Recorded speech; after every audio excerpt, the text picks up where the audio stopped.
Seja muito bem-vindo ou bem-vinda ao Desmistificando Patente. Aqui eu mostro o que você precisa saber para que você possa conhecer mais sobre a prática nessa área. Eu sou Letícia Catercovese, eu tenho mais de 12 anos de prática na área de patentes e o tema de hoje vai ser relatório de liberdade de exploração comercial e as informações que vocês precisam saber para começar a fazer esse tipo de relatório.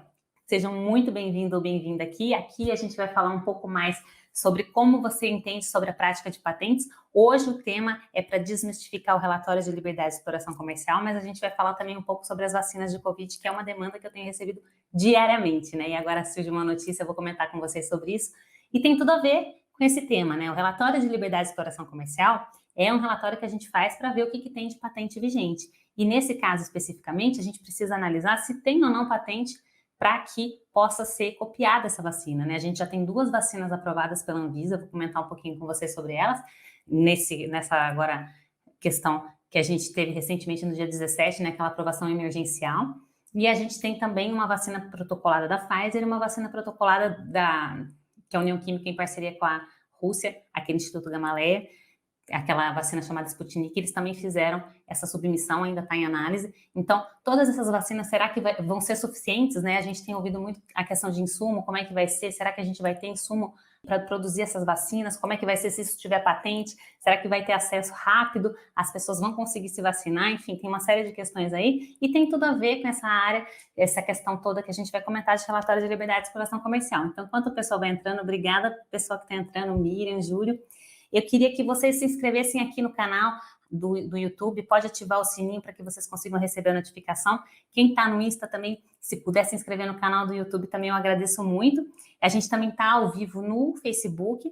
E aí, como tem muita gente perguntando sobre essa questão de vacina, eu vou começar contando um pouco a história dessas vacinas, né? A gente sabe que tem mais de 135 vacinas sendo testadas, em torno de 10 vacinas já estão na fase 3, que é aquela fase de estágio mais avançada. Para quem não é da área, tem a primeira fase, que é uma fase mais de bancada, depois tem a segunda fase, a fase 3, e depois a gente tem essa aprovação do órgão regulatório e, posteriormente, tem toda a questão de farmacovigilância para ver se um medicamento que já está no mercado vai ter alguma reação, alguma coisa que tem que ser revisto.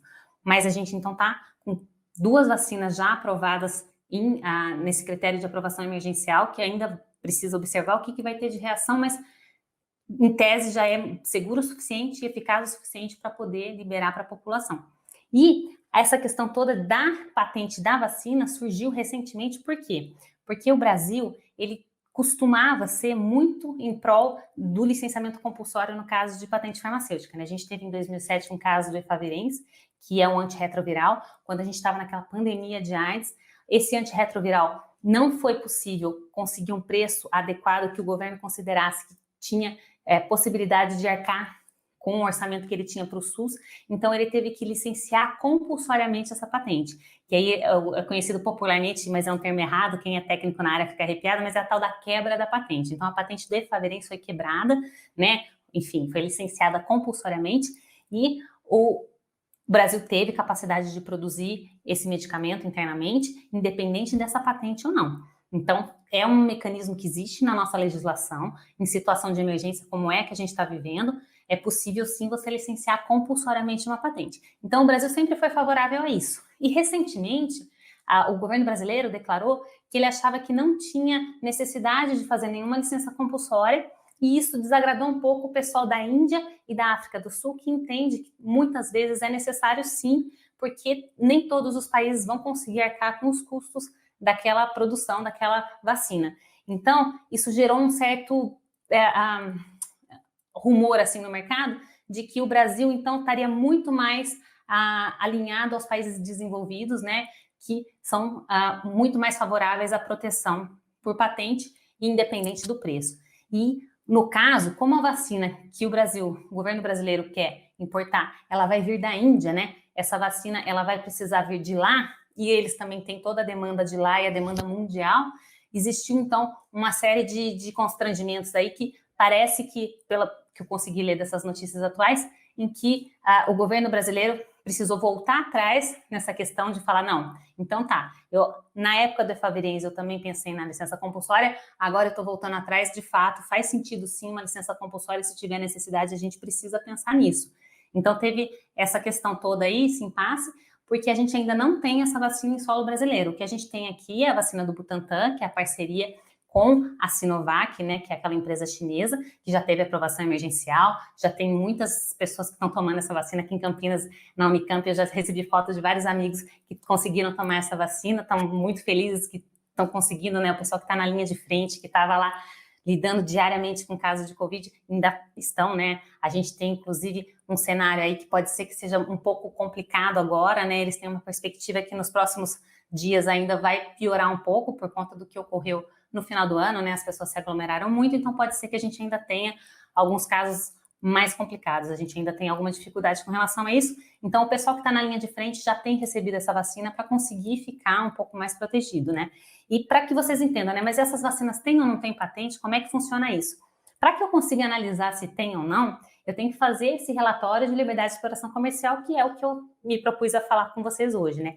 A gente precisa avaliar tudo que existe do estado da técnica, que a gente fala, tudo que já existe com relação a vacinas em geral. Então, tem toda uma base que é comum para qualquer vacina. Então, a maioria das vacinas, ela tem ou um vírus atenuado, que é, eles pegam o vírus em si, fazem um procedimento no laboratório para que ele fique inativado ou atenuado, um pouquinho mais fraco, para que o seu organismo, quando receber essa vacina, ele consiga responder, seu sistema imune consegue responder esse vírus rapidamente e vai criando defesa, que aí, quando você tiver, de fato, o vírus, em contato com o vírus de alguma pessoa que esteja contaminada, seu organismo já vai estar preparado e ele não vai deixar a infecção se instalar. Essa é a base da maioria das vacinas. Só que a gente tem muita inovação nessa área, né? Então, tem muitas vacinas, muitos institutos de pesquisa que eles fazem um outro tipo de processo. Eles pegam um tipo de vírus que chama adenovírus, é um vírus que não tem problema para o ser humano, é um vírus como um vetor, ele funciona como só um carreador de partezinha do Covid.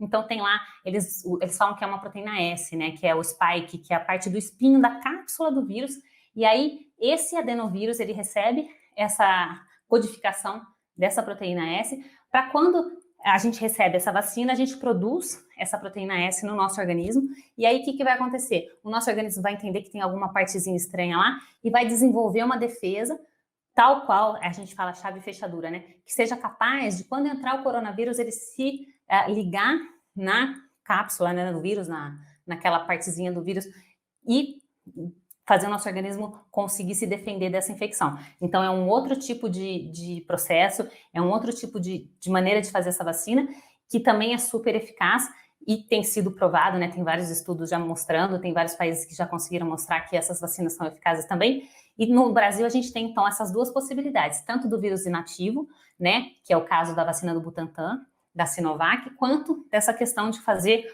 através de um vetor, ou às vezes é mais até de um vetor, no caso da Sputnik são 2 vetores, você consegue também ter partes do vírus para que você consiga ter defesa suficiente para desenvolver a sua imunidade e não ter nenhum problema com relação à doença. Então, para que a gente tenha essa produção toda, para que a gente consiga ter esse estímulo à inovação, é muito falado com relação a gente ter mais depósitos de patentes. Então, pode ter depósitos de patente para várias partes desse processo em si, né?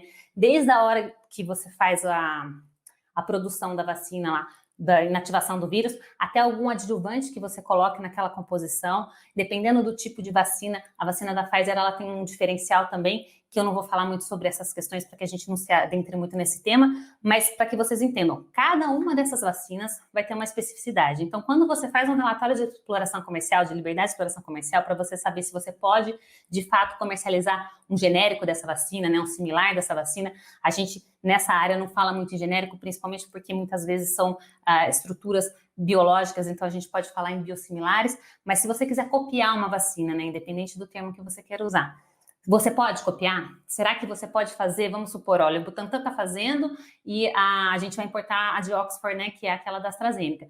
E se, de repente, uma empresa farmacêutica brasileira resolver fazer igual, será que ela pode? Será que ela vai ser capaz de produzir aqui sem ter problema com relação à patente? Então, a gente pensando nisso, a gente tem que fazer essa análise de liberdade de exploração comercial, que é o que eu vou comentar com vocês. E como é que funciona essa análise? Você primeiro precisa entender muito bem qual o mecanismo de ação dessa vacina. Então, vamos supor que a gente esteja falando dessa Sputnik, que é a vacina que a União Química vai estar junto com aquele Instituto Gamaleya, né, na Rússia, para produzir essa vacina e para conseguir aprovação aqui no Brasil. Essa ainda não tem aprovação do uso emergencial, mas se Deus quiser, logo em breve vai ter, porque é uma vacina que já se provou eficaz em outros países, então ela tem uma grande possibilidade de conseguir sim. Nesse caso, a União Química, ela tem a parceria com esse instituto, né, que tem o detentor das patentes com relação a essa tecnologia, e ele vai poder produzir tranquilamente. Agora, se uma outra farmacêutica quiser copiar essa mesma vacina, e se essa patente estiver concedida aqui no Brasil, ela vai ter problema. Então, a gente precisa pensar no caso de... muitas vezes a gente pensa assim, tá, mas então, será que pode ou não pode ter vacina? Pode ou não pode ter patente de vacina? Como é que fica a questão de acesso? Então, tudo isso tem que ser muito bem pensado, porque a gente tem toda aquela questão que eu já comentei bastante com vocês em redes sociais, da licença compulsória. Se tiver muito abusivo, se tiver muito caro, se tiver alguma situação, como é o caso de emergência nacional, a saúde humana se sobrepõe a qualquer direito de propriedade intelectual. Então, no caso especificamente, é possível sim existir uma licença compulsória para que essa patente não tenha vigência.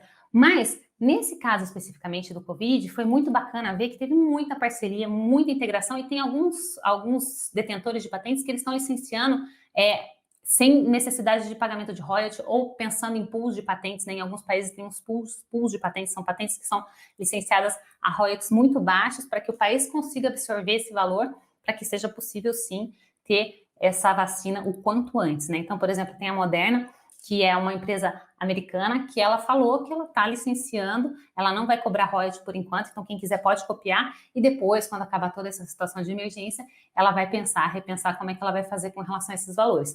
Então, tem tudo isso também que a gente tem que pensar, que é uma outra maneira também de garantir a segurança, para que ninguém fique assim, nossa, mas e se tiver patente, será que a gente vai ter a vacina? E agora a gente ouve muito com relação ao insumo, né? Como é que faz para comprar o insumo, né? Da onde vem essa matéria-prima para fazer essa vacina? Será que vai ter em quantidade suficiente, já que o mundo inteiro precisa disso? Então, tem uma série de discussões aí, mas eu acho que é importante que vocês fiquem cientes de que a gente tem que ter otimismo, né? É um momento difícil para o mundo inteiro, só que a gente já teve muitos avanços. Então, a gente tem aqui o Butantan, que conseguiu fazer esse licenciamento, essa transferência de tecnologia, e já está aí, né? Já tem gente na Unicamp tomando essa vacina, a gente tem já pessoas cadastrando para receber essa vacina, então, independente de ter a patente ou não, eu acho que é importante a gente ter esse otimismo. Mas para que vocês consigam entender, então, se a gente precisa fazer essa análise, eu quero saber se eu vou poder copiar, por exemplo, a vacina do Butantan. O que eu preciso fazer? Primeiro passo para você fazer esse relatório de liberdade de exploração comercial,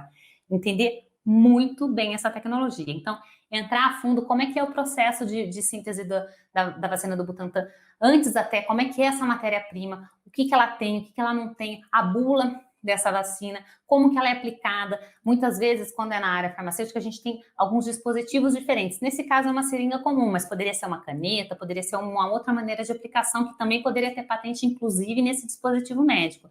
Então, a gente precisa mapear muito bem qual é a tecnologia que a gente quer analisar, para poder fazer um bom relatório de liberdade de exploração comercial. E esse relatório vai te permitir uma segurança para que quando você lançar um similar, um genérico, você consiga saber todas as patentes que estão mapeadas lá e, de repente, contornar essas patentes. Então, vamos supor que a gente veja lá que tem um processo específico que ele faz a produção, a inativação daquele vírus de uma maneira, uma temperatura X. Esse processo foi concedido com essa temperatura, com essa inativação. Se você fizer um contorno disso, você faz uma inativação diferente, você consegue ter essa liberdade de exploração comercial. Então, é importante você fazer esse mapeamento para poder entender se você pode ou não utilizar o mesmo processo que aquela vacina utilizou. E isso é muito comum na indústria farmacêutica, a gente conseguir contornar algumas patentes. E no caso, se você não conseguir contornar, mas for um processo muito antigo, uma coisa do estado da técnica, mas que alguém depositou aquela patente, você também pode entrar com subsídios técnicos ao exame. Você pode, tem algumas maneiras administrativas de você mostrar para o INPI que aquela patente não tem mérito. Então, isso tudo a gente vai conversar em outros vídeos, já também tem algumas informações sobre subsídios técnicos ao exame no Instagram, no YouTube, então tem bastante material sobre isso. Só para a gente voltar no relatório de liberdade de exploração comercial, eu acho importante vocês entenderem que, independente do que tenha de informação com relação àquela patente, é possível sim você ter estratégias ou para contornar essa patente, ou, de repente, se tiver necessidade, se for um pedido de patente que não tenha mérito, invalidar esse pedido de patente. Então, tem várias estratégias que a gente pode se utilizar para conseguir, de fato, ter uma liberdade de exploração comercial.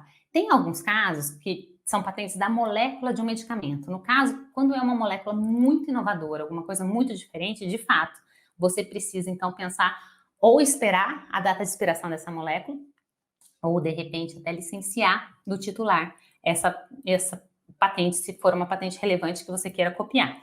Mas em outros casos, em geral, quando é um medicamento, até mesmo a vacina, são várias patentes para o mesmo objeto, né? Então, no caso, por exemplo, da vacina, poderia ter patente para formulação, para esse adjuvante, para esse processo, enfim, tem uma série de possibilidades para a sequência que você está inserindo lá daquela proteína S que eu comentei com vocês. Então, tudo isso você pode fazer uma proteção daquele vetorzinho que você insere também para você fazer essa produção, da célula que você utiliza, enfim, tem toda essa questão que é possível, mas tem muita coisa que a gente sabe que é a base, que é usada há muitos anos em outras vacinas, e isso vai ser a que a gente chama de estado da técnica. Então, isso teoricamente não deveria ser patenteado. Mas tem muita gente que acaba depositando esse pedido de patente, e aí a gente tem que pensar, nesse caso, em entrar com subsídios técnicos, se você quiser fazer esse mesmo processo, ou entrar com pedido de unidade administrativa, dependendo da fase em que tiver esse pedido de patente. Então, a gente precisa ter muito claramente que um pedido, um produto qualquer, né, principalmente da área farmacêutica, tem mais de 30 pedidos de patentes. Então, a gente precisa fazer essa análise bem robusta, bem exaustiva, saber quais bancos de dados você vai pegar essa informação, porque, por exemplo, nesse caso específico da vacina, me perguntaram ontem sobre quais as patentes que são relevantes, né? Quais as principais patentes das vacinas.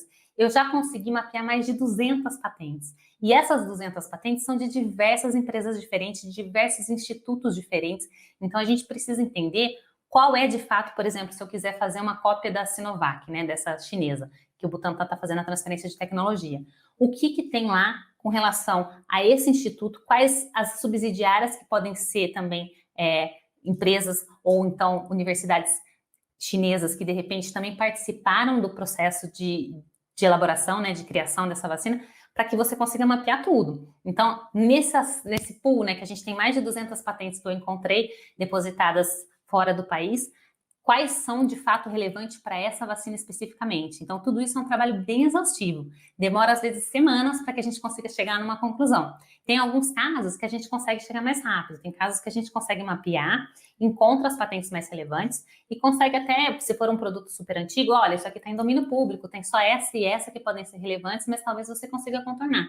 Em outros casos, não. Tem casos em que tem muitas patentes relevantes, principalmente na área de biotecnológicos. Então, biofármacos, muitas vezes a gente encontra pelo menos umas 20 patentes muito importantes, porque é um processo mais inovador, tem muito mais patente em cada etapa daquele processo. Então, a gente precisa fazer um trabalho muito mais exaustivo e cuidadoso para, se você quiser copiar esse produto, você conseguir contornar todas essas patentes. E muitas vezes não é possível, muitas vezes você precisa de fato aguardar a data de expiração para você conseguir fazer o produto tal qual aquele que já foi lançado, né? Para que ele seja seguro e eficaz. Então, às vezes nem adianta, você quer contornar, você tenta, faz uma estratégia que de fato não infringe aquela patente, mas o produto pode ser que não tenha a mesma estabilidade, pode ser que ele não tenha a mesma eficácia. Então, a gente precisa também pesar isso, né? Não é só contornar a patente, a gente tem que ter um produto seguro, eficaz e que consiga de fato fazer né, o que ele precisa ser feito, né? Se for uma vacina que ele consiga imunizar, se for um medicamento que ele consiga ser de fato eficaz. Então, a gente precisa fazer toda essa busca, e para você começar a fazer, você precisa entender muito bem quais as bases de dados que você vai usar, qual a limitação de cada base, quais as palavras-chave que você vai usar. Muitas vezes é possível você fazer a busca por classificação, então você precisa entender qual que é a classificação daquele documento de patentes. Os documentos de patentes têm algumas classificações específicas, então na área de fármacos, por exemplo, a gente fala da classe A61K, que é uma classe de medicamento para uso humano, e nesse caso de vacina também tem um númerozinho específico para falar que é da família dos coronavírus, né? E aí a gente tem também outro número específico quando for uma vacina de RNA, outro número específico quando você quiser falar de uma vacina que usa adenovírus. Então, essas classificações são muito utilizadas para que você consiga filtrar no meio de um monte de documento que a gente encontra quando a gente faz essa primeira análise, para que a gente consiga entender o que faz sentido para aquela busca que a gente está fazendo. Então, esse relatório de liberdade de exploração comercial começa com a gente estudando muito bem o que é aquele assunto para conseguir fazer depois esse filtro. E o segundo passo do relatório, depois que você fez toda essa análise, já entendeu direitinho do que se trata, qual que é o processo, como é que funciona, quem que é o titular principal que você procura encontrar, quais são as subsidiárias, enfim, você precisa mapear muito bem quais as negociações. Muitas vezes a gente vê alguns acordos entre as empresas, porque muitas vezes a patente, por exemplo, do Instituto Gamaleia, a gente precisa entender qual que vai ser a empresa, no caso do Brasil vai ser a União Química, mas no caso da Rússia, de repente tem lá um licenciamento que eles fizeram para alguma empresa russa, você precisa entender esse titular e saber buscar isso nesse pool de patentes que você encontra. Então, eu encontrei mais de 200 patentes, eu preciso agora filtrar para poder trazer para vocês. Eu ainda não consegui, não tive tempo de fazer isso, mas a gente pode também bater um papo sobre isso. Se vocês quiserem, vocês me coloquem aqui, para vocês entenderem qual delas é de fato relevante. E no Brasil, a gente ainda não encontrou nenhum pedido de patente publicado. Por quê? Porque existe um período de 18 meses de sigilo que você pode, claro, pedir a publicação antecipada se você quiser, mas por enquanto não tem nada publicado, porque os depósitos são muito recentes, são depósitos do final do ano passado e a gente tem algumas coisas já concedidas na China, na Índia, tem algumas informações com relação a patentes de lá. Mas aqui no Brasil ainda não consegui encontrar exatamente quais são as patentes de cada uma dessas vacinas. Então, esse trabalho, como eu comentei com vocês, é um trabalho que demora. A gente precisa fazer uma boa análise do que é cada vacina, entrar no site, por exemplo, do INPI agora, entender o que já foi publicado lá. Não vai achar muita coisa, porque dificilmente vai ter a publicação agora, né? Como tem esse período de sigilo de 18 meses, vai ser mais complicado. Acredito que não tenha nada mesmo, mas eu não desisto, né? Eu vou ainda buscar por classificação, vou ver se eu encontro a base, pelo menos, dessas patentes, como eu comentei com vocês. Muitas vezes a gente tem aquele processo base que é comum para várias tecnologias. Na área de vacina também a gente tem isso, né? Então, é importante porque daí você já sabe, olha, esse processo específico, por exemplo, que essa vacina de Oxford, lá da AstraZeneca, está utilizando, é super comum, já é conhecido desde tal década. Então, copiar esse processo, tudo bem, pode copiar. Aí depois eu preciso ir para o outro passo, tá? E aí depois, essa outra etapa desse processo de fabricação da vacina, será que também está em domínio público que a gente fala? Ou será que tem alguma patente depositada da AstraZeneca? Ou será que tem alguma coisa da Universidade de Oxford? Então a gente precisa ver tudo isso. E aí, se você achar alguma patente com relação a isso, a gente precisa entender se ela foi depositada no Brasil. Se ela tiver sido depositada no Brasil e tiver de fato mérito, né, que é a novidade, atividade inventiva, aplicação industrial, você precisa licenciar essa patente, esperar ela expirar, ou, no caso, em último caso, fazer a tal da licença compulsória, que é a quebra de patentes, né? Então, casos de emergência nacional, a gente tem essa possibilidade de licenciar compulsoriamente uma patente, que é aquele caso que eu falei com vocês, né? Que em 2007 foi feito Prefavirenz, para que a gente conseguisse ter, de fato, toda a questão de medicamentos para AIDS na época da pandemia da AIDS, e agora a gente levantou toda essa questão no início da pandemia. Já foram vários projetos de lei falando sobre o licenciamento compulsório, pensando até em porcentagens de royalties mais adequadas, e depois acalmou um pouco, ninguém comentou mais sobre o assunto. Agora, com a aprovação emergencial dessas duas vacinas e com essa possibilidade de não ter talvez um insumo ou não ter a possibilidade de importar muita coisa, se a gente quiser produzir aqui, será que a gente vai conseguir? Será que vai estar livre? Então, para fazer essa análise, você precisa fazer esse relatório de liberdade de exploração comercial. E aí, a ideia é mostrar para vocês que, assim, independente da área que você está, a gente está falando agora de vacina, eu atuo muito na área de fármacos, faço muito relatório de liberdade de exploração comercial para indústrias farmacêuticas, então é uma área que tem muitas patentes para o mesmo medicamento, mas independente do que você esteja fazendo, se você está fazendo uma pesquisa, você é um cientista, você tem uma pesquisa em outra área tecnológica, você precisa analisar se de fato aquilo está livre, porque se você estiver desenvolvendo um produto que você vai fazer e que alguém já fez, ou então que alguém tem uma patente concedida para aquilo, pode ser que não tenha muita eficácia você ter esse tempo que você gastou para fazer esse produto, para desenvolver esse projeto, você vai ter depois até um ônus de ter que ou tirar esse produto do mercado, ou ter que licenciar, pagar royalties para quem é o detentor da patente, enfim. Se você, dependendo da área que você tiver alguma pesquisa muito relevante, é muito importante que você faça toda essa análise de liberdade de exploração comercial. Em pesquisa, a gente tem uma coisa que a gente chama de exceção bolar. Você pode fazer a pesquisa que você quiser, né? A gente tem um acordo internacional, que é o acordo TRIPS, eu vou falar mais na semana que vem sobre esse acordo, mas é um acordo que fala que, para fins de pesquisa, até para fins de protocolo de registro, não tem problema você copiar uma patente que esteja vigente. A gente chama de exceção bolar de TRIPS, né? Que é desse acordo internacional. Mas depois, quando você vai comercializar esse medicamento, esse produto, enfim, o que quer que seja, você sim tem que se preocupar com isso. Então, se você tem uma pesquisa que você quer de fato aplicar no mercado, você precisa fazer toda essa análise, né? E como a gente estava discutindo ontem, né, é importante também pensar na pesquisa como também uma maneira de inovar, né? Se você já fizer essa busca antes, você consegue avaliar se ele está livre, né? Se aquilo que você quer desenvolver tem essa liberdade de exploração comercial. E você também consegue pensar em inovar e depositar seu próprio pedido de patente. Eu vou comentar amanhã com vocês, já vou até dar um spoiler da live de amanhã, que é um caso que um dos meus alunos me trouxe que é muito legal. É um caso que foi naquele Shark Tank Brasil, que é aquele programa que os inventores, os inovadores vão solicitar, né, uma verba, um financiamento para alguma pesquisa, algum produto específico. E nesse caso específico, o inventor tem uma invenção super legal, não vou dar muito spoiler não, mas ele tem inclusive pedido de patente depositado. E ele pediu dinheiro para conseguir fazer o depósito internacional dessas patentes. Eu achei fantástica a história. É uma pessoa que é um engenheiro, ele aprendeu a fazer patente, ele aprendeu a redigir patente, a patente dele está muito bem escrita. Eu conversei até com ele hoje, amanhã eu conto mais os detalhes sobre a invenção dele. Mas aí, o que acontece? Ele fez todo esse trabalho prévio, ele fez a análise de liberdade de exploração comercial, ele avaliou o que existia, avaliou onde ele podia inovar. É uma inovação super simples, mas que faz toda a diferença. E com essa inovação, ele já fez o depósito dele, conseguiu a verba lá dos tubarões lá, e agora ele está fazendo esses depósitos internacionais e está pensando em vender em mercados aí, amanhã eu conto em todos os mercados que ele quer, mas ele quer em vários mercados além do mercado brasileiro. Quer dizer, você vê como é importante a gente pensar na inovação, em pensar em depositar um pedido de patente e pensar, inclusive, em fazer toda essa busca antes de começar uma pesquisa.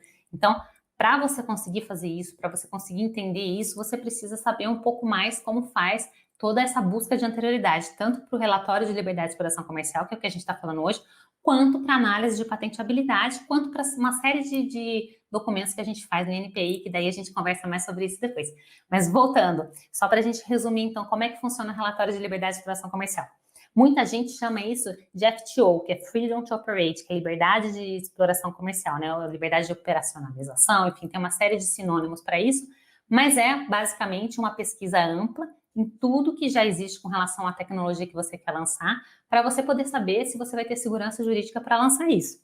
E como é que você faz esse relatório? Então, você começa estudando muito bem o que é cada uma das informações com relação àquela tecnologia, como é que funciona o processo, quais são as empresas parceiras que podem ser envolvidas nesse processo, enfim, você faz toda essa análise, estuda muito bem do que se trata, e a partir daí você vai fazer uma busca, uma pesquisa em vários bancos de dados de patentes. Por que vários? Porque a gente tem limitações em cada um dos bancos de dados. Então, se você fizer uma busca, por exemplo, no Google Patents, que é um dos que eu recomendo por ser um dos mais fáceis para quem está começando, é um site muito tranquilo de você utilizar, você vai lá e busca por palavra-chave, você pode procurar também pela classificação, enfim, tem uma série de possibilidades lá, pelo titular, você vai achar várias informações.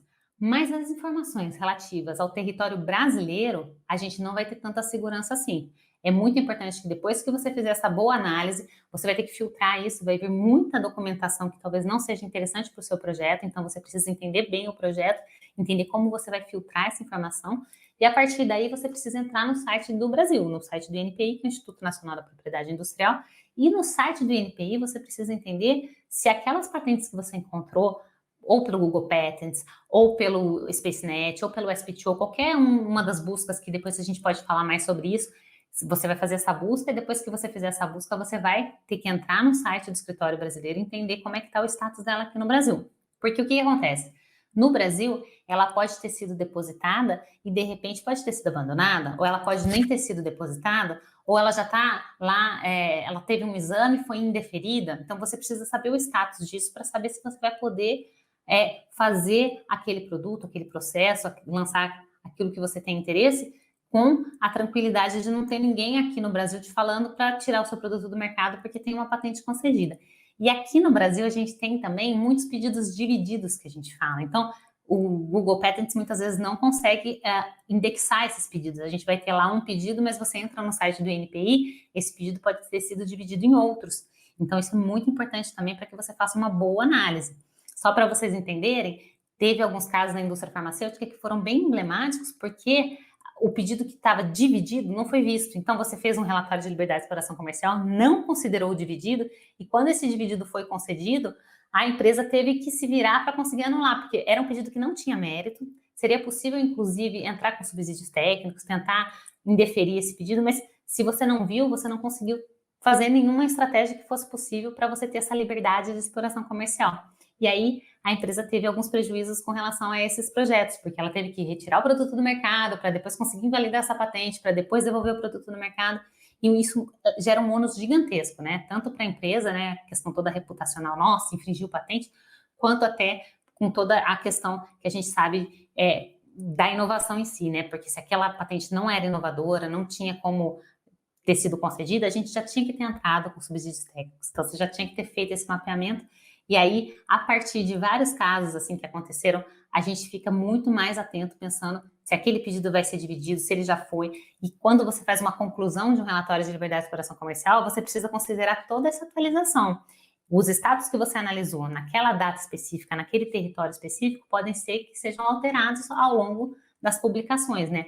O pedido de exame, ele entra no NPI, ele vai sendo examinado, ele pode ser dividido ou não, ele pode ser concedido, ele pode ser indeferido. Então, se você tem lá um pedido de exame, um exame que foi solicitado, né, o pedido de exame dele, e você faz a conclusão do seu relatório falando que aquilo não tem relevância, que pode seguir em frente, você pode lançar o produto e esse pedido é concedido de uma maneira que possa barrar o desenvolvimento e a produção daquele produto, você vai ter todo um ônus aí. Então, a gente tem que sempre analisar e pensar que esse relatório precisa ser atualizado constantemente. Um relatório de liberdade de exploração comercial produzido agora, né, durante uma fase de desenvolvimento, vai ter que depois ser revisto para que seja analisado o status desse pedido até que o produto vá ao mercado. E se for um pedido que tenha mérito, vai ser então necessário que você tente contornar esse pedido de patente para você poder lançar o produto sem ter problema nenhum.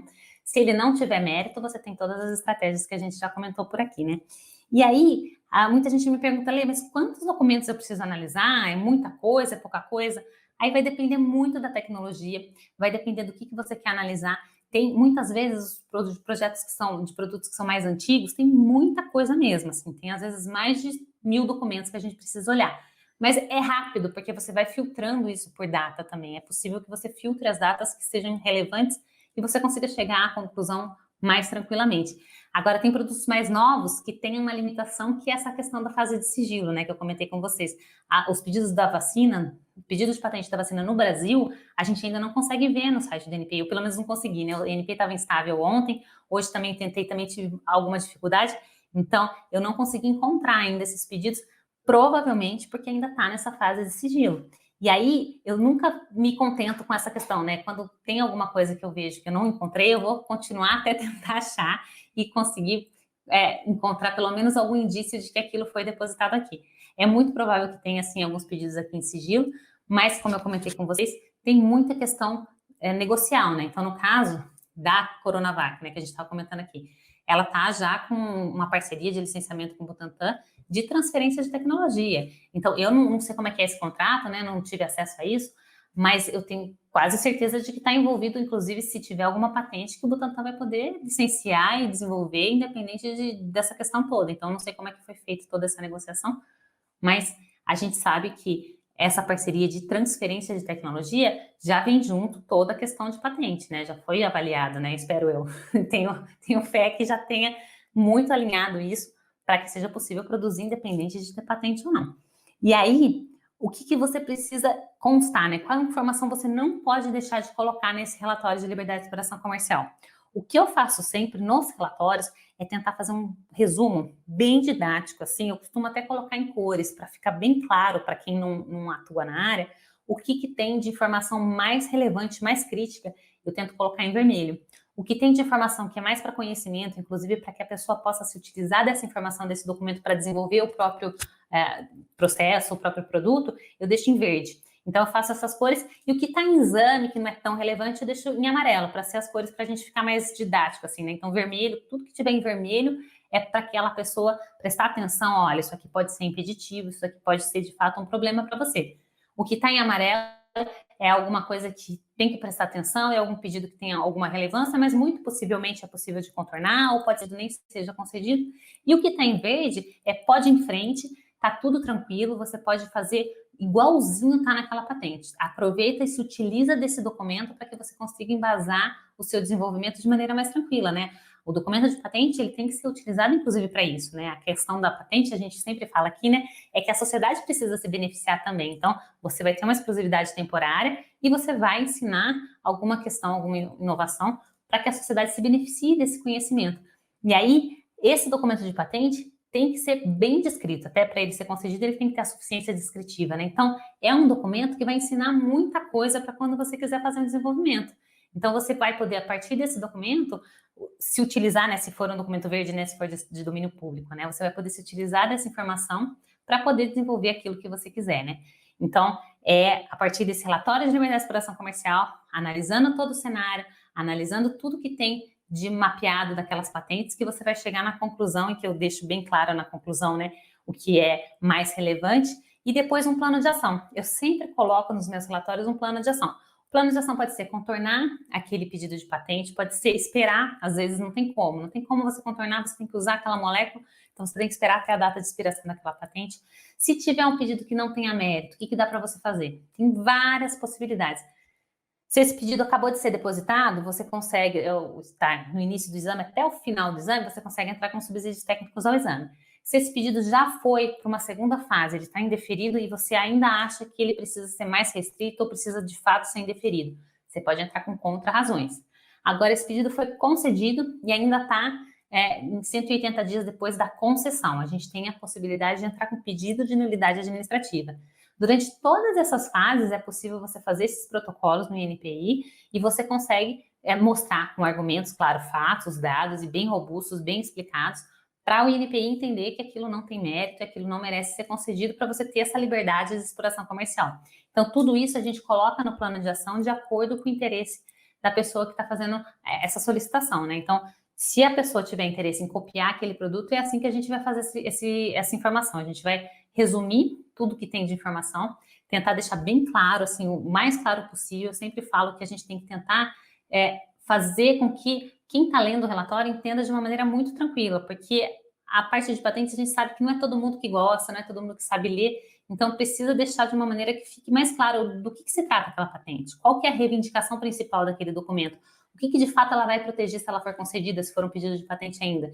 Então, fazer esse resuminho é essencial. Então, eu costumo fazer isso em tabela mesmo e colocar. Se for alguma coisa muito relevante em vermelho, se for alguma coisa que tem algum impacto, mas que dá para contornar, ou é possível ter algum plano de ação em amarelo. E se for alguma coisa muito em domínio público, que seja possível, inclusive, copiar, já deixo em verde, que daí é um documento que eu até mando muitas vezes quando as pessoas me pedem, o documento na íntegra.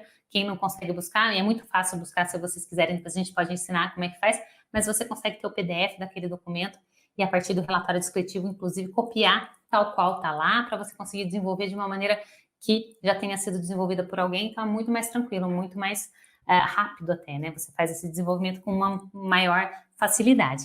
E aí, só para encerrar, eu acho que é legal que vocês coloquem também, assim, um disclaimer que eu falo sempre, né? A gente sempre coloca essa ressalva, né? Tem duas ressalvas que eu gosto de colocar, que toda busca que a gente faz tem alguma limitação com relação à base de dados, por isso que eu falo para a gente utilizar mais de uma base de dados, e a questão do período de sigilo. Então, os 18 meses de sigilo são um ponto cego para qualquer busca. Qualquer busca que a gente faça, a gente não vai conseguir ver o que está em sigilo, tá? É confidencial. Então, a ideia é sempre pensar, antes de lançar o produto, atualizar essa busca, pensar se os status desses pedidos de patentes modificaram durante o desenvolvimento. Então, alguma coisa que de repente estava em amarelo lá, que você considerava, isso aqui dá para contornar, isso aqui não tem tanta relevância, pode ter virado vermelho, pode ser uma patente que foi concedida e foi concedida de uma maneira que possa restringir o desenvolvimento daquele produto. Então, é muito importante que a gente sinalize isso no relatório de liberdade de exploração comercial, deixar bem claro que aquela busca foi feita naquela época, naquela data específica e que isso precisa ser atualizado para que tenha, de fato, uma segurança para o lançamento de um produto que seja lançado ao longo, né, de algum tempo. Geralmente, no caso de medicamento, os medicamentos a gente faz essa análise e ele é protocolado na Anvisa, a Anvisa ainda vai precisar fazer toda a avaliação, né, como ela tem feito com a vacina. No caso da vacina foi muito rápido, né, essa aprovação emergencial. Mas, em geral, demora 1 a 2 anos para a Anvisa aprovar o medicamento. Então, nesse 1 a 2 anos, muita coisa está sendo publicada. E, por exemplo, no caso, né, do plano de combate ao backlog, como esse processo tem sido cada vez mais ágil, em geral, em menos de um ano, a gente já tem alguma decisão aí. Não tanto na área farmacêutica, que ainda na área farmacêutica a gente tem um processo que vai o pedido para a anuência da Anvisa, depois volta para o INPI e começar a análise, então ainda existe uma certa, né, questão aí. Mas em outras áreas, a gente sabe que principalmente agora com essa questão do Covid, né, a gente tem os prioritários, né, relacionados ao Covid, já tem pedido de patente que já foi protocolado no NPI e já foi concedido. Então tem muita coisa aí que a gente pode considerar para avaliar todas essas questões, né? Então a gente precisa entender se for um pedido prioritário, ele vai andar muito mais rápido e a gente consegue ter atualização muito mais rápida. Se for um pedido comum, ele vai demorar um pouco mais e dependendo da área tecnológica, ele vai ter dependendo do tipo de patente, do tipo de análise, ele vai ter também todo o tempo dele de análise até que seja concedido ou não, né? Então é importante que você também considere cada área tecnológica, considere essas questões todas, né? Existem vários pedidos prioritários, a gente tem agora essa questão dos pedidos prioritários de Covid, a gente tem prioritários que são aquelas patentes verdes, coisas sustentáveis, também andam mais rápido. Tem uma série de pedidos até para startups também, tem toda uma aceleração de exame, se a startup solicitar essa aceleração de exame, enfim, pedidos prioritários do SUS, tem uma série de questões com pedidos de patentes de medicamentos que são tecnologias associadas ao SUS também, eles têm uma prioridade na fila, e todas essas prioridades acabam fazendo com que esse exame seja de fato mais rápido. Então, no site do NPI já tem lá, eu preciso até depois ver quais pedidos que foram, eu acredito que seja de equipamento, mas para o Covid já tem acho que 5 patentes concedidas. Então, com relação a essas patentes concedidas, elas foram muito rápidas, né? Foram pedidos que entraram nessa pandemia, né? Agora, entre final de 2019 até agora, início de 2021, em menos de um ano ela já foi concedida, já está lá. E aí a gente precisa só analisar o que isso pode impactar, como é que vai ser toda essa questão se tiver necessidade de copiar, né? Vamos supor que seja um respirador. A pessoa que é detentora daquela patente, ela pode licenciar aquela patente para quem ela quiser. Então, ela pode cobrar royalty por isso ou não, se ela quiser. Por isso que a gente sempre fala, né? Tem muita gente que tem uma restrição enorme em depositar um pedido de patente. A gente fala, deposita, depois da concessão você avalia se vale a pena você licenciar e cobrar um royalty por isso, se você quer deixar só exclusivo para algumas empresas e, de repente, licenciar para alguma ONG, enfim. Isso aí vai depender muito do que você pretende, do seu plano de negócio, mas se você não tiver exclusividade, você não vai ter aquele atrativo que a gente comentou ontem na live com o Gonçalo, né? As empresas, elas querem essa exclusividade. E se você não tiver isso, muito dificilmente você vai ter um financiamento bacana para você conseguir dar continuidade para essa pesquisa, para fazer o produto virar um produto que de fato faça sentido para a sociedade, né? Então, uma coisa acaba gerando a outra. Então, depositar um pedido de patente é muito importante. Aí você decide se você quer ou não licenciar, como foi o caso da Moderna, que já anunciou que vai licenciar. A farmacêutica americana Moderna falou que ela vai licenciar a royalty free, né? Por enquanto ela não vai cobrar nada para quem quiser copiar a tecnologia dela. Ela ainda não está aqui no Brasil, mas a gente sabe que se precisar, se tiver necessidade, a gente pode ter essa abertura, né? Em alguns países ela já permitiu com que as pessoas copiassem e sem essa questão toda de royalties. Em outros países, em outras farmacêuticas, outros institutos de pesquisa depositaram a patente e aí vai ser decidido de acordo com a regra do país, a regra daquela empresa, enfim, toda a estratégia que ela tem. Nesse caso específico do Covid, eu tenho muito otimismo com relação à colaboração, parceria, integração, tudo isso eu acredito que seja muito importante, muito necessário e acredito que as empresas estejam empenhadas nisso também, né? Não vejo nenhuma empresa cobrando um preço muito absurdo, até porque tem várias, né? Tem mais de 100 vacinas aí em teste. Então, a gente tem uma série de possibilidades aí. E acredito, eu espero muito, que não tem essa necessidade, mas se tiver necessidade, é possível sim licenciar compulsoriamente. E é o caso, né? Essa discussão toda que tem sido agora alvo da mídia, né? Saiu ontem, eu acho, alguma informação com relação à África do Sul e à Índia, que eles estavam descontentes com o fato do Brasil não ter pensado nessa questão, né? De licenciar as patentes que tiverem necessidade de licenciar. O Brasil tinha se mostrado desfavorável a essa situação e agora ele voltou atrás falando, não, se tiver necessidade, tudo bem, a gente vai licenciar compulsoriamente para conseguir, de fato, atrair essa questão toda, né, dessas patentes, dessas vacinas que são necessárias, né, independente de ter patente ou não. Então, acho que tudo isso também tem aquele viés político que a gente sabe que tem.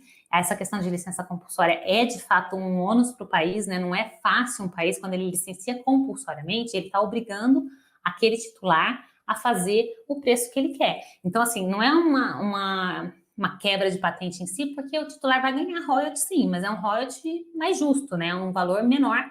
E aí, por um tempo também, durante aquela emergência, no caso da pandemia, né? E aí, muitas vezes existem retaliações, né? Como essas negociações comerciais envolvem muitas empresas grandes, existem retaliações que a gente vê que acontece muito.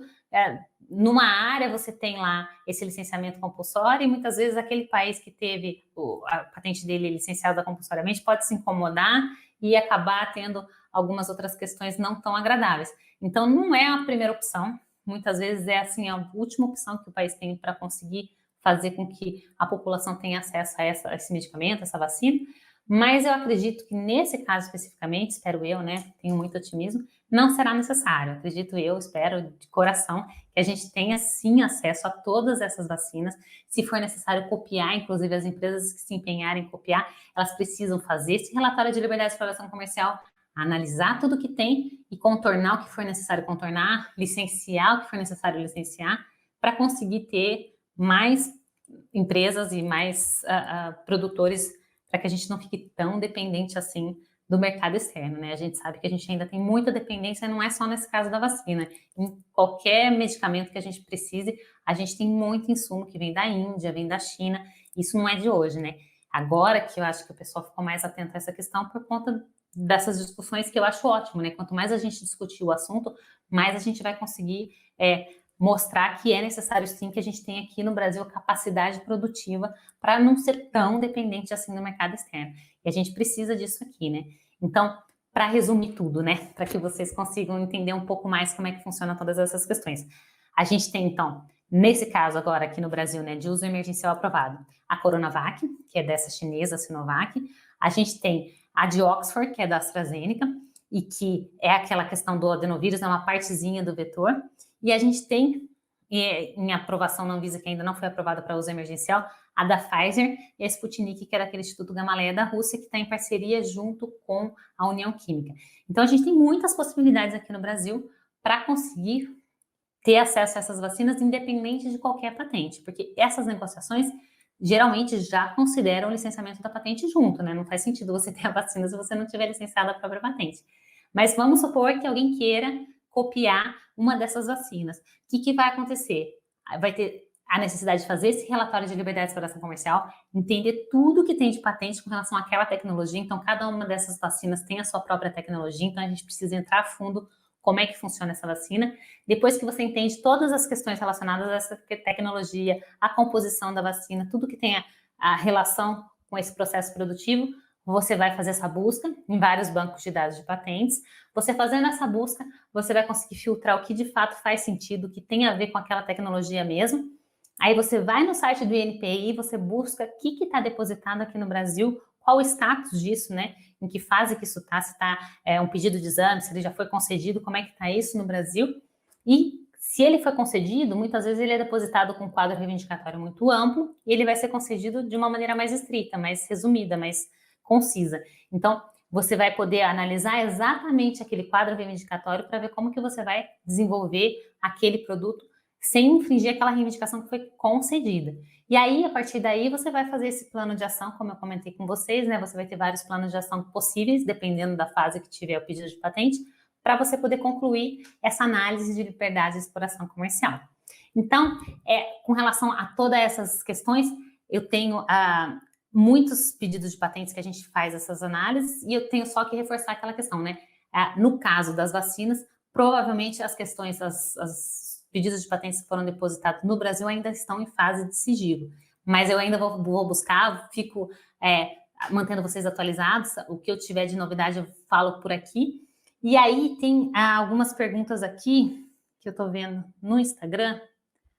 No caso da vacina ter sido feita tendo como base uma que já existe, como fica a patente? Excelente pergunta, Alexa. Então, é o seguinte, a vacina, ela muitas vezes ela tem uma base comum, né? As vacinas, em geral, se é um vírus atenuado, ela tem um processo para fazer esse vírus atenuado. Se é um adenovírus, se tem um vetor específico, ela tem um processo também que já é conhecido, é uma base comum para desenvolvimento de vacina. Mas tem muitos casos em que algumas questões lá para o desenvolvimento dessa vacina foram modificadas frente ao estado da técnica, frente ao que já existe. E aí, de fato, é uma inovação, e aí, de fato, é uma composição que pode ser inovadora e que merece, sim, ter uma patente concedida. Nesse caso, especificamente, você vai ter que entender, por exemplo, se for o adjuvante, né? Tem uma substância que você colocou lá para que ela conservasse mais, que ela tivesse mais eficácia, enfim, tivesse alguma questão com relação à segurança, o que quer que seja. Você colocou essa substância que, de fato, é inovadora, faz sentido, tem aquela proteção. Será que se você fizer um desenvolvimento com outro adjuvante, você não consegue também fazer o desenvolvimento sem infringir essa patente? Então, tudo isso precisa ser analisado junto com o pessoal de pesquisa e desenvolvimento. Porque quando a gente faz o relatório, a gente passa o que está no papel, né? Eu falo, o papel aceita tudo. No papel vai estar lá, olha, ele usou esse composto aqui. Você pode tirar e colocar esse, que já são do estado da técnica. Aí precisa de alguém que seja um farmacotécnico para falar, não, legal, eu posso trocar assim, não tem problema nenhum. Ou pode ser que ele me fale assim, não, Lê, eu acho que eu não posso trocar isso por conta disso, disso. Eu só consigo usar esse daqui mesmo. Então, aí nesse caso específico, se isso for inovador, você precisa licenciar essa patente. Se não for inovador, muitas vezes, os pedidos de patente têm algumas informações lá que a gente sabe que, olha, isso aqui seria óbvio para um técnico no assunto. Então, daí você pode fazer a estratégia de entrar com esses subsídios técnicos ao exame, quando a patente estiver em exame, com pedido de nulidade administrativa, se tiver nos 180 dias depois da concessão, enfim, tem uma série de possibilidades aí. Ou mesmo licenciar esse titular. Então, também é uma possibilidade para você conseguir ter um plano de ação para conseguir desenvolver tal qual aquele medicamento. Mas uma ótima pergunta, obrigada pela pergunta. E se vocês não tiverem mais perguntas, daqui a 8 minutinhos eu preciso encerrar a live aqui no Instagram. Eu também estou no YouTube, então até peço para vocês, se vocês tiverem interesse, se inscrevam no YouTube também, que a gente vai começar a migrar para o YouTube, que lá não tem tanto tempo, né, de limitação. Aqui eu tenho a limitação de 1 hora de live. E aí, pode se inscrever no meu canal do Telegram também. No Telegram eu vou disponibilizar toda essa informação que eu estou falando para vocês. Eu vou resumir as lives que eu já fiz, porque as lives não vão ficar salvas. Então, eu vou resumir e na sexta-feira eu vou fazer um resumão, assim, mais um mapa mental mesmo, para que vocês consigam absorver tudo que eu já falei, né? Então, na segunda eu fiz um resumo da retrospectiva de 2020, tudo que teve com relação à Estratégia Nacional de Propriedade Intelectual, o plano de combate ao backlog, tudo que está acontecendo no INPI, enfim, teve uma série de informações na segunda. Na terça, ontem, a gente conversou com o professor Gonçalo sobre como desmistificar essa questão toda, né, do meio acadêmico, conseguir inovar também, conseguir depositar mais pedidos de patentes. Hoje a gente falou de relatório de liberdade de exploração comercial. Amanhã vai ser uma live muito legal com um aluno meu do Patente na Prática, que é o curso que a gente tem, é um curso muito bacana para ensinar na prática mesmo como você pode atuar na área de patentes. E esse aluno é um aluno muito inteligente que ele estava assistindo aquele Shark Tank é um programinha que tem, né? Não sei se vocês conhecem, mas que ele mostrou uma pessoa, um inovador, eu vou contar mais a história amanhã, não vou dar muito spoiler não, e aí ele viu as patentes que tinham desse inventor e foi me questionando algumas coisas que amanhã a gente vai bater esse papo para que vocês consigam também entender com um caso real. É uma pessoa, um brasileiro, que eu achei fantástica a ideia dele, é um produto sustentável, ecológico, muito bacana, e que ele pediu dinheiro para os tubarões lá para que ele conseguisse fazer o financiamento desse pedido de patente no exterior. Então, achei super fantástico, assim, perceber que a gente tem aqui no Brasil pessoas que já sabem dessa necessidade, já entendem a patente também como uma maneira de monetizar o conhecimento. Ele conseguiu o dinheiro dos tubarões lá para conseguir fazer esse depósito, e eu conversei com ele hoje, ele até me pediu uma ajuda com relação a essa questão, né, para a gente conseguir ver quais países e tal. Ele já está prospectando outras pessoas, outras parcerias para esses países, enfim, tem uma série de coisas que eu vou comentar com vocês amanhã. E aí, na sexta-feira, a gente vai conversar sobre mais, desmistificar toda essa área de patentes, e eu vou disponibilizar esse resumo no canal do Telegram. Então, se vocês quiserem, pode se inscrever no meu canal do Telegram, pode se inscrever no canal do YouTube para vocês ficarem bem atualizados, para a gente conseguir manter toda a informação que for possível, né, por aqui, pelo Telegram, pelo Instagram, pelo Facebook, para facilitar onde vocês preferirem encontrar essa informação. Aí eu fico mais tranquila, que eu sei que se cair a live aqui, a gente tem o YouTube, se cair, a gente tem também o canal do Telegram, enfim, aí vocês conseguem ficar bem informados e eu consigo transmitir todo esse conhecimento dessa área para estimular mais gente, mais inovação, democratizar esse conhecimento, enfim, que é o meu propósito, né? Então, se vocês tiverem mais alguma dúvida, pode deixar aqui ou no YouTube, onde for mais fácil para vocês.